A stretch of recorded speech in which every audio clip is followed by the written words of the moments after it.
Maintenant, quand je manifeste, quand je fais mon grand souhait, je n'oublie jamais de dire certains mots. Mais de ne pas arrêter les processus de création, en fait. Ça, c'est important. Bonjour, je suis Nathalie Lambois, auteure, formatrice et coach en développement personnel, spécialisée dans le Ho'oponopono et le Feng Shui. Et je suis accompagnée de... Muriel Marchand, je suis tarologue et coach en loi d'attraction. Alors aujourd'hui, avec Muriel, on avait envie de vous parler du pont des incidences. Alors, qu'est-ce que c'est que ça? En fait, c'est je pense que ça vient de Neville Goddard, je pense que c'est là que j'ai trouvé l'info. Alors, le pont des incidences, c'est-à-dire les choses qui se mettent en place pour nous conduire à notre grand désir. Maintenant, vous connaissez très bien les principes de loi d'attraction. Vous savez que vous déterminez ce que vous voulez vraiment voir se manifester dans votre vie, dans les domaines que vous voulez. Et il s'agit donc, comme on dit, de lâcher prise, de dire, OK, je veux atteindre une relation amoureuse harmonieuse, je veux atteindre un tel travail, je veux atteindre une telle situation financière. C'est bien déterminé, le grand pourquoi on en a parlé. Et puis, il s'agit de visualiser, d'affirmer, mais de lâcher prise, puisque le comment ne nous appartient pas. Et ce fameux comment est appelé le pont des incidences. Et c'est parfois pas spécialement confortable. C'est pour ça que c'est bien de faire un podcast là-dessus. Oui. C'est-à-dire que, prenons l'exemple de quelqu'un qui veut un autre travail. Alors, au monde merveilleux des bisounours, le monsieur, la dame va envoyer des CV dans les entreprises qui lui parlent avec des fonctions voilà, qui pourraient l'intéresser.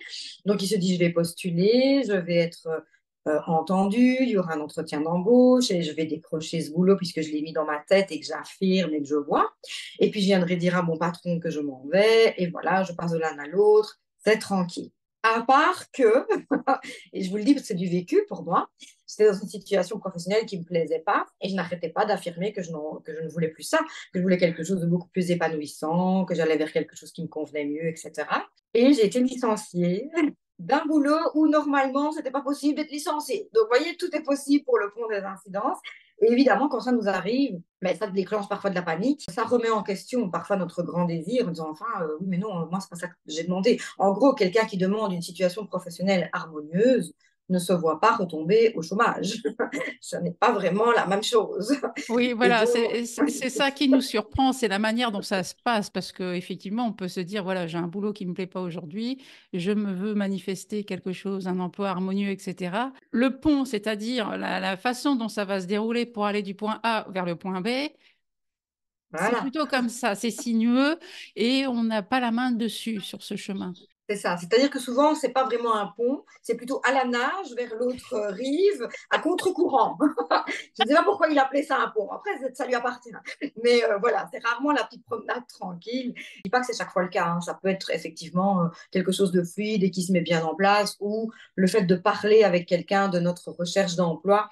Et la personne dit, ah, mais justement, dans mon entreprise, on cherche quelqu'un qui pourrait, voilà, ça pourrait convenir à ton profil. Donc, ça peut franchement se passer calmement. Il ne faut Hmm. pas toujours imaginer le pire, certainement pas.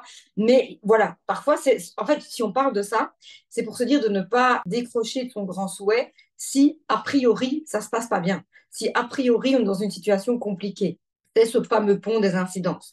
Donc aussi, les gens qui veulent une situation amoureuse, plus harmonieuse et qui se disent, ah oui, peut-être qu'à un moment donné, je vais rencontrer quelqu'un d'autre et ce sera plus simple, etc.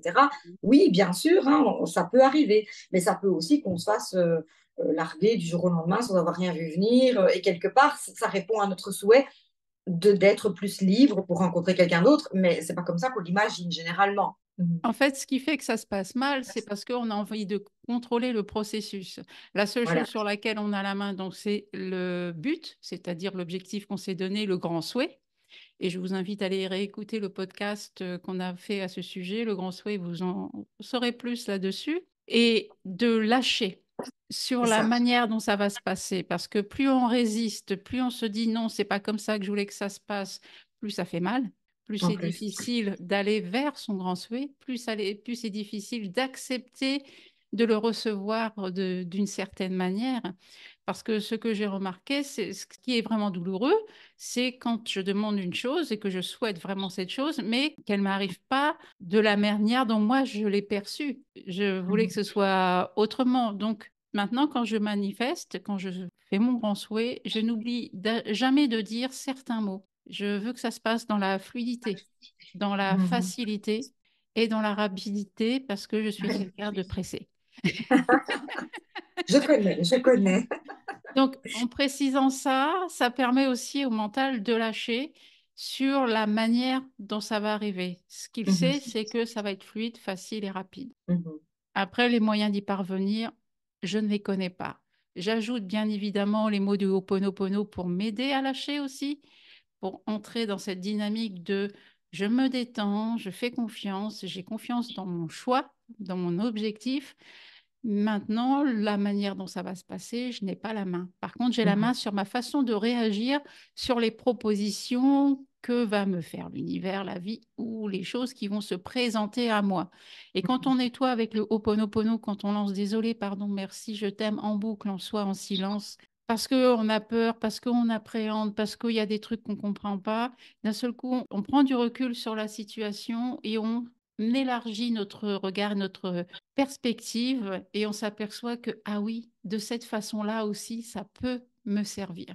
Il faut comprendre que quelquefois, si on souffre, si on se bute, c'est parce qu'on est trop dans cette idée de contrôler la mhm. vie, les choses, les événements. On ne peut pas. Là-dessus, on n'a pas la main. On a la main sur notre réaction, sur l'envie de lâcher ou pas. C'est vous qui décidez. Et si vous décidez de lâcher et que vous ne savez pas comment faire, désolé, pardon, merci, je t'aime en boucle dans votre tête, ça peut aider. C'est vrai, c'est-à-dire on a toujours tendance, puisque la 3D ici, c'est vraiment le monde où se créent les problèmes, puisqu'en fait, quand on est en imagination, dans notre imagination, il n'y a jamais de problème. Enfin, alors, il faut vraiment aller ressasser, et c'est pas une bonne idée, hein, surtout pas quand vous manifestez. Mais donc, notre imagination doit nous servir à régler les problèmes, en fait, et donc de ne pas essayer de régler une situation compliquée avec le même esprit qu'il l'a créé quelque part. Donc voilà, on ne règle jamais le problème avec l'esprit qui a créé le problème. Donc voilà, c'est arriver à lâcher et à se dire non, la réponse elle est dans mon imagination. Donc aller me connecter à la meilleure version de moi-même et de la ligne de vie que je choisis maintenant. Donc avec ce boulot parfait, avec cette harmonie familiale et sentimentale. Donc d'aller se connecter à ça, d'entretenir cette pensée-là. D'essayer de sortir du contrôle, mais ça c'est difficile. Hein. Parce C'est le plus qu'en fait, difficile. on a tendance à vouloir trouver la solution. On se dit que c'est comme ça que ça va se régler. Si c'est quand on a ce tempérament, peut-être de vouloir réparer absolument les choses. Et je sais réparer, entre guillemets, je sais certaines choses, mais ça m'a pas permis jusqu'à présent d'aller dans le but que je me suis donné. Donc, c'est d'avoir l'humilité de Mhm. se dire, bon, peut-être que là, je peux laisser faire un peu les choses, être à l'écoute et regarder ce qui se passe. Je crois que c'est là où c'est un peu compliqué. On a tendance à réparer dans les actes et dans la matière au lieu de réparer dans l'imaginaire et dans la 5D, en fait. Aussi, Mm. oui. Mm. Ça, faut y penser, c'est pas forcément un réflexe. Ah non, c'est même pas du tout un réflexe. C'est rare qu'on se dise, ah oui, là, comme je viens de me planter, de perdre mon boulot, je vais me mettre sur mon canapé et je vais méditer pour que la solution vienne.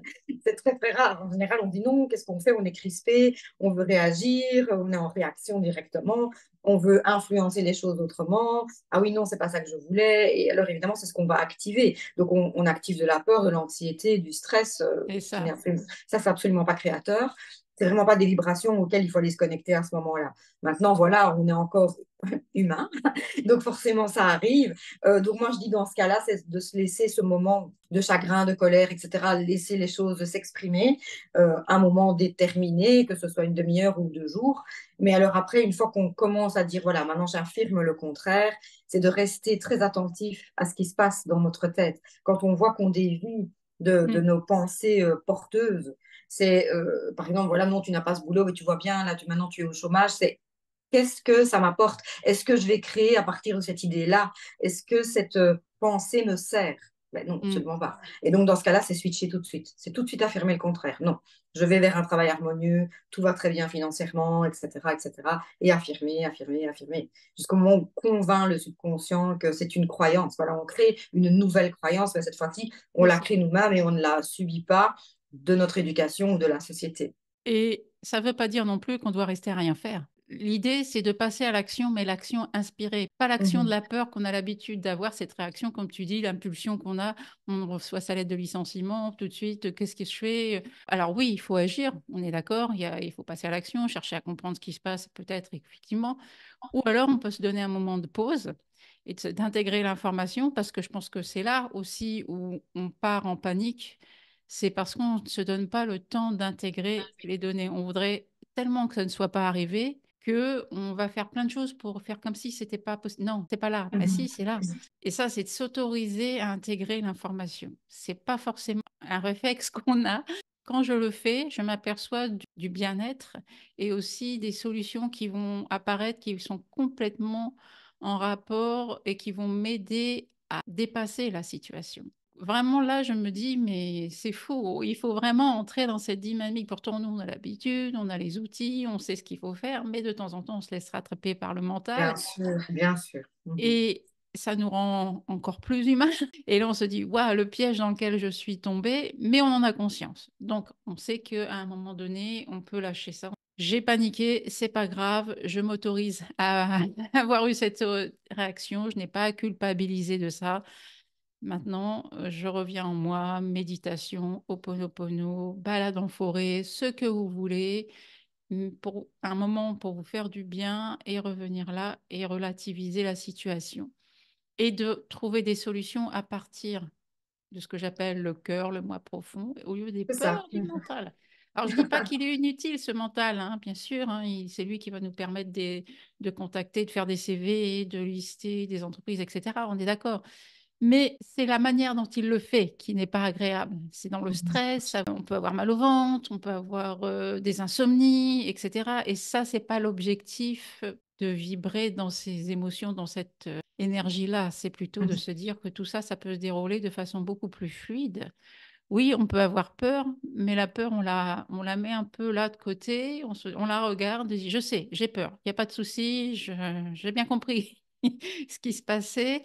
Maintenant, un peu de paix pour pouvoir trouver l'énergie nécessaire et créer quelque chose qui soit plus en adéquation avec ce que je souhaite. Mhm, c'est ça. Et alors surtout se dire, se rappeler, parce que ça aide aussi à calmer le mental, que même si on a des émotions compliquées, négatives, c'est pas pour ça qu'on manifeste pas.